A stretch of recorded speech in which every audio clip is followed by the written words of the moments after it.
Would you believe all of these are real spacecraft parts, designed with AI by folks on Earth at NASA?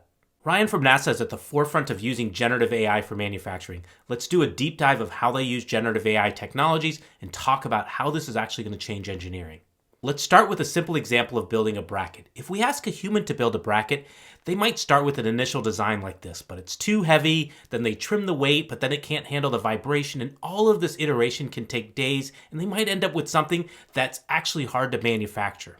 Now, let's introduce generative AI.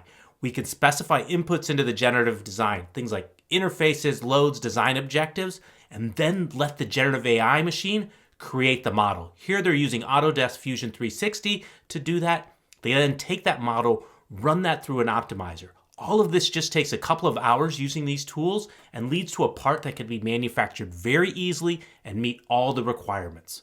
This is so much faster and quicker, and it meets the design requirements, and it shows you how digital manufacturing is going to blow up big. And it's going to be most effective for those that have the general engineering skills to use these tools, because they don't have to be specialists in all these different areas now.